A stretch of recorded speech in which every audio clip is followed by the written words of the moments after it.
All right, let's take a look at topic number 28, display and organizing data. All right, so there are so I'm going to kind of quickly tell you what there are two types of data.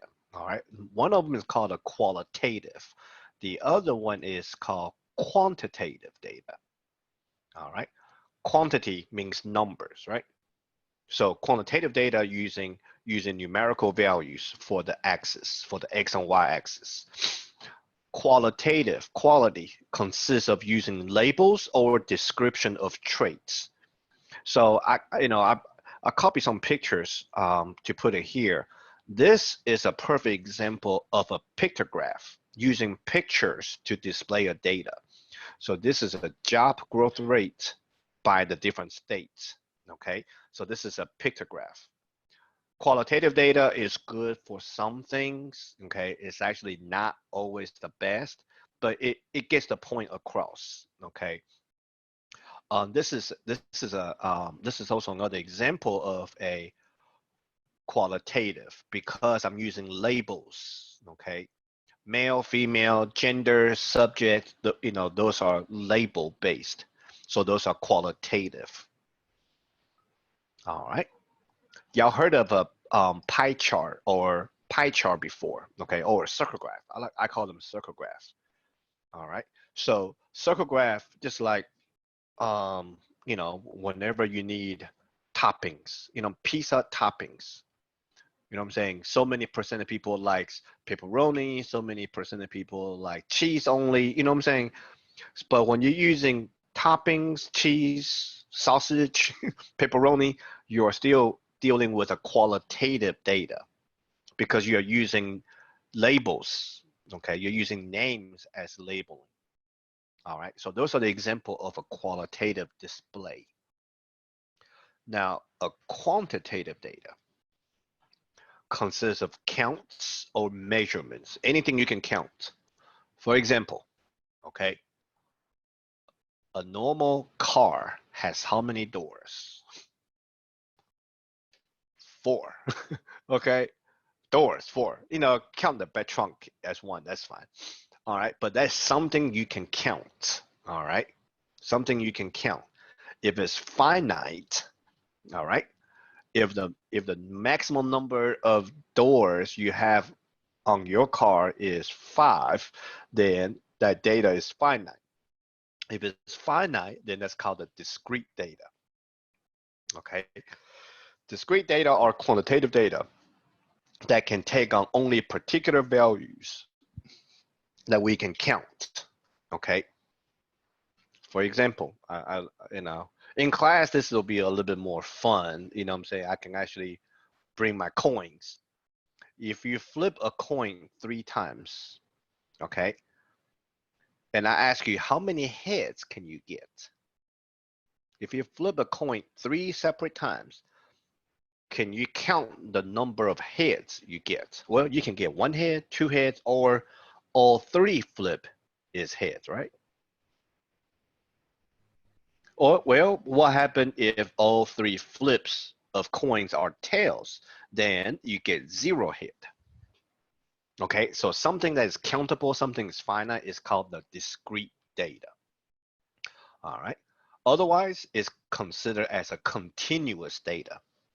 Continuous, keep on going.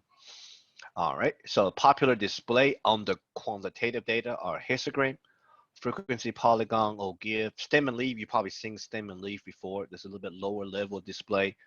Dot plot, and most people have seen line graph. All right. But in statistics, the most popular display of data is actually histogram. Okay, so let me kind of talk about this real quick. To understand histogram actually come from a frequency distribution table. It's like a table. The word distribution means it's a way to describe the structure of a data. Okay, when you collect a bunch of data, those numbers can actually become some sort of graph, and that graph is called the word distribution. A frequency distribution is simply a display or using tables of the value that occur in a data set and how often each value or range of value occurs. So what I mean is how often something happens. Okay, how often something happens. So that's called the frequency distribution. All right. And the word frequency means the number of times something occurs. All right. The class, what is considered as a class, is a category of data inside that frequency distribution. So for example, I'm going to go to my next page real quick, okay? So for example, this problem says, consider the following frequency distribution of the number of hours spent on the computer per week for 56 students. So I got 56 students, okay? And I'm wondering, I want to collect data as far as how many hours do they spend on the computer? So I need to come up with a range of hours at a time. Okay, so here it shows you what 0 hour to 5.4 hours, 5.5 to 10.9 hours spent on the computer. So you set up the range of time ahead of time before you even collect the data. Okay, so the number of students here are your frequency. Okay, these hours right here that you set up is called a class. Each one is a class. Okay, you actually figure out your classes before you even start collecting your data. All right, so this is a little different than what most people sing. Let me go back. Class width is the difference between the lower limits or the upper limits of two consecutive classes. All right, so what is a lower class limit? A lower class limit is the smallest number in a class. So let me go back here. All right. Just being a butthole. So each one of these are classes, right? The first number in each class are your lower class limits. Everybody okay? All that is a lower class limit. Upper class limit is your what? Is the highest value where you stop at for the class. These numbers are upper class limits. Okay?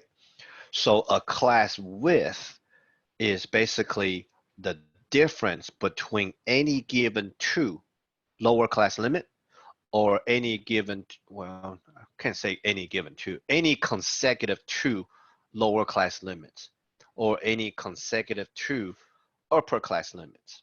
For example, look at these two numbers, consecutive, right? What's the difference between them? 5.5 minus 0 is 5.5. Therefore, your class width is 5.5. Check this one out right here. Take these two consecutive. What is 11 minus 5.5? 5.5 again. So that is your class width. Take the 16.5 minus 11. Again, you're going to see 5.5. So that means the width of the class is always the same. Okay, what does that got to do with anything? Well, what that means is the width of the bar of the histogram are the same. So each one of these bars are basically a class. The number inside of it are your frequencies, how many times, that occurs. So the class width is basically referring to, graphically is referring to the width of the bar. All right. Class boundary are number used to separate the classes. Okay. It is always minus 0.5 of every lower class limit and plus 0.5 for each upper class limit. If you are using whole numbers or whole numbers for your class limit. So this minus 0.5 and the plus 0.5, okay, allow us to find boundaries. And what it does is make sure that every bar is actually no gap in between. Okay, we use the boundaries as our x-axis. So this is not a bar graph because normally a bar graph, there's actually a gap between each bars. This is actually a histogram because the bottom numbers here demonstrates using class boundaries. Okay, so the plus 0.5 minus 0.5 close the gap between your upper and lower class limits. Okay, I'm not asking you to draw this. I'm just kind of explaining to you, what the difference is between a regular bar graph versus a histogram. Okay. All right, class midpoints is referring to, it's actually using the lower class limit plus the upper class limit divided by 2. All right, so a lot of times we use the class limit for a reason. All right, if I were to ask you, see right now, based on what this problem is telling us, there are 18 students spend about 5.5 to 10.9 hours, right? Can you tell me exactly how many students spend 5.5 hours? Can you tell me how many students actually spend 10.9 hours? How many students spend 6 hours? You know what I'm saying? So out of the 18 students, you actually do not know what each one's hours spent are. So a good way to estimate what the 18 students spent is actually find the class midpoint. Because what that means is you're assuming everybody spent that class midpoint hours. All right, so question number 1, what is the value of the lower class limit of the third class? Okay, third class is right here, 11 to 16.5. The lower class limit will be 11.0. What value of the upper class limit of the fourth class? So fourth class, upper class limit, 21.9. What's the class width? Well, I'm just gonna pick 2, okay? I'm just gonna pick any given 2 consecutive lower or upper class limit. So to find class width, we just take the lower class limit of 1, subtract the other one, and divide it by 2. Oh, excuse me, just subtract, I'm sorry. If you just subtract them, that will be 5.5. So every class has the same class width. What is the class midpoint of the second class? Second class, midpoint. Basically, you're assuming all 18 of them is actually spend that hours because you don't quite exactly know how many students is 10.9, how many students is 10. So you make an assumption. This is kind of like an estimation. All right, so I'm going to take 5.5 plus 10.9 first, then divided by 2. Then that will tell me what my class midpoint is going to be.